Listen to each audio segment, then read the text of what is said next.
Kembali lagi di Cerita Cinta Channel. Jangan lupa like, comment, and subscribe ya. Terima kasih. Kira-kira bakalan hamil nggak ya kalau begini terus? Aku kok jadi takut, batin Mikaela sembari mengusap rambutnya dengan handuk, sedangkan suaminya sudah keluar duluan. Mika masih mengeringkan rambut di depan cermin kamar mandi. Pasti enggak lah, dokter bilang aman kok. Mika memperhatikan wajahnya dengan gelisah. Aman nggak sih? Ia terus saja berjibaku dengan pikirannya sendiri. Hatinya berkecamuk, takut hamil karena Ferdinand selalu mengisinya minimal sehari 2 kali. Itu pun sering nambah-nambah. Mika khawatir terlalu banyak diisi, obat penunda kehamilan jadi tidak manjur. Tok tok tok, lama di kamar mandi membuat Ferdinand mengetuk pintu. Sayang, ngapain kok lama? Iya, Mika buru-buru meletakkan handuk di keranjang kotor, kemudian keluar menemui suaminya yang sudah wangi, ganteng, dan menawan. Sini, duduk, aku bantu ngeringin rambut, seru Ferdinand sambil memegang hair dryer. Mika pun patuh. Ia duduk di depan meja rias yang panjang, kemudian membiarkan Ferdinand mengeringkan rambutnya. Keduanya berbicara, mengobrol, serta membahas seharian ini apa yang sudah mereka lakukan. Mika mengatakan harinya seperti biasanya, seperti hari-hari mahasiswa biasanya. Oh iya, Mika ada banyak tugas. Malam ini Mika mau ngerjain tugas ya. Gampang, nanti aku bantu biar cepat selesai. Terus kerjain tugas lain, kata Ferdinand penuh arti. Mikaela langsung lemes. Kenapa stamina suaminya oke banget? Sehari bisa lebih dari sekali. Kalau begini ceritanya, dia yakin pasti bakal jadi mama muda. Di atas ranjang, Mika tengkurap sambil menulis tugas-tugasnya. Ia capek duduk sehingga pindah ke ranjang. Sedangkan Ferdinand, ia sedang menghadap laptop. Sesuai janji, ia membantu mengerjakan tugas Mika sebagian. Pukul 9 malam, tugas masih belum kelar. Mika berkali-kali menguap. Udah, tidur saja, kerjakan besok lagi. Tapi dikumpulkan besok. Selam Mika, ia menggosok matanya yang sudah terasa berat. Biar aku kerjakan, sudah kamu tidur saja. Enggak, kurang dikit lagi kok, tanggung. Mika kemudian kembali fokus, tapi 15 menit kemudian saat Ferdinand melirik dari tempatnya duduk, wanita muda itu malah sudah mengembara ke alam mimpi. Kasian, sepertinya capek banget akhir-akhir ini. Apa karena aku terlalu bersemangat dan terus mengganggu istirahatnya? Gumam Ferdinand. Pria tersebut lantas bangkit, mengambil tumpukan buku yang ada di atas ranjang, kemudian meletakkan di atas meja. Setelah itu, memberikan selimut pada Mikaela. Sepertinya malam ini ia akan absen saja. Kasihan juga si Mika. Lagian tadi sore juga sudah. Ya, meskipun bagi pengantin baru belum ada namanya puas kalau nggak nambah-nambah. Sinar matahari masuk lewat jendela kamar, membuat Mika mengerjap. Sudah pagi, pekik Mikaela kemudian langsung menyibak selimut. Ia melihat ke sebelah ranjang, tidak ada sosok suaminya. Mika pun menatap sekeliling, bibirnya mengulas senyum. Dilihatnya Ferdinand ketiduran sambil memeluk buku di sofa kamar. Mika merasa beruntung karena mendapat suami seperti Ferdinand, dewasa, pengertian, dan perhatian. Matanya tertuju pada berkas laporan tugas miliknya. Ia pun mulai membangunkan suaminya sembari duduk di sebelah Ferdinand. Sudah pagi, bangun. Cup, kelopak matanya bergerak. Ferdinand mulai terbangun. Ayo bangun, nanti telat ngantor. Dah pagi, bisik Mika sambil mengusap lembut pipi suaminya.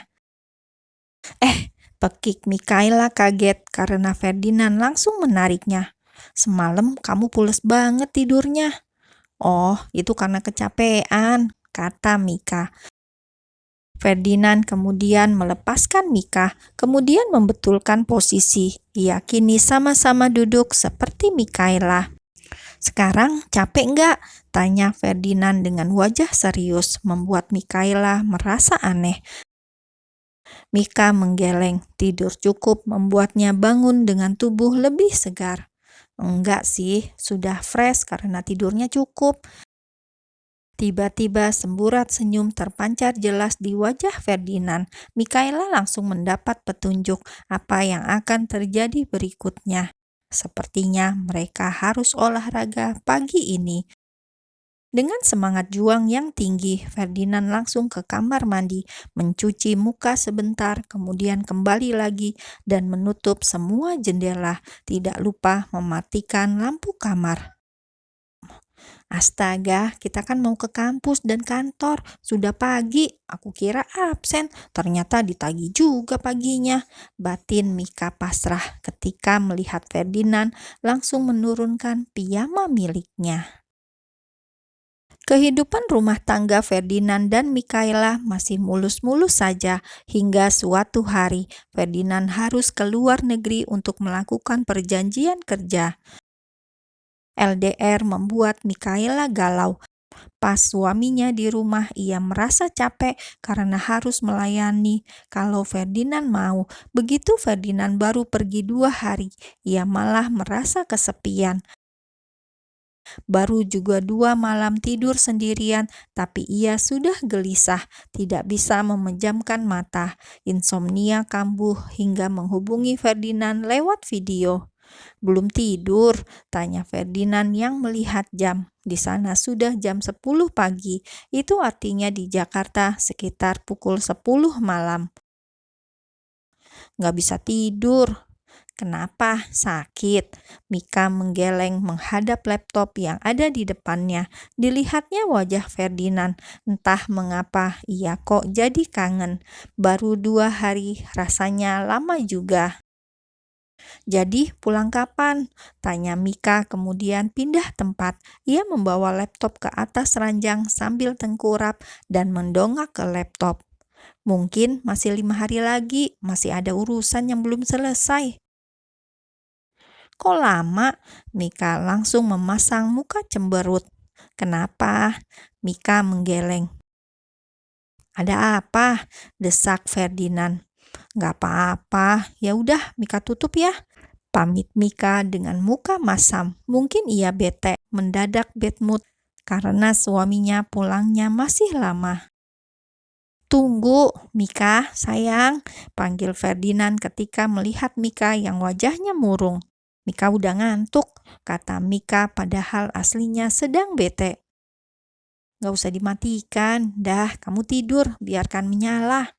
Mika lantas meletakkan laptop di atas meja, tapi mengarah padanya. Kemudian menarik selimut, bersiap tidur sambil dipantau dari jauh oleh suaminya. Tidak lama kemudian, Ferdinand yang juga masih bergelut dengan berkas memperhatikan Mika yang sepertinya sudah tertidur.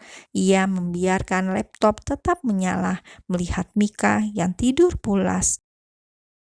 Akan tetapi, di sela-sela ia fokus pada pekerjaan, tidak sengaja ia melihat Mika yang terbangun. Meskipun di Jakarta sudah tengah malam, di sana baru jam 12 siang. Mika, kamu kenapa? Mika, panggil Ferdinand yang melihat Mika buru-buru turun dari ranjang sesaat setelah terbangun. Ferdinand tidak sabar menunggu Mika kembali hingga istrinya itu muncul kembali dan menyapanya dengan wajah kusut. Kok belum dimatikan? Sudah jam 12 malam di sini, kata Mika, kemudian membuka laci sepertinya mencari sesuatu. Cari apa sayang? Ferdinand kini fokus pada layar laptop yang tidak memperlihatkan Mika. Ia memanggil Mika berkali-kali, tapi istrinya malah tidak tampak. Sayang, Mika, jawab aku Mika. Sesaat kemudian muncul Mika sambil membawa gelas. Ia meminum sesuatu, terlihat seperti obat. "Minum apa kamu sayang? Sakit. Bangunin bibi, panggil dokter," titah Ferdinand. "Masuk angin mungkin, tadi seharian gak enak makan, sepertinya kembung, asam lambung naik," kata Mika, kemudian minum lagi. Baru juga 2 hari ditinggal, Mika sudah membuat Ferdinand was-was. "Ayolah, makan yang banyak, jangan pilih-pilih," kata Ferdinand. "Gak ada temennya kalau makan, gak enak." "Yis, tunggu ya, 5 hari cuma sebentar." Mika mengangguk, tapi perutnya kembali terasa tidak nyaman. Rasanya mual. Mika pikir asam lambungnya mungkin sudah parah. "Mika, Mika!" Ferdinand panik karena Mika kembali menghilang di dalam layar laptop miliknya.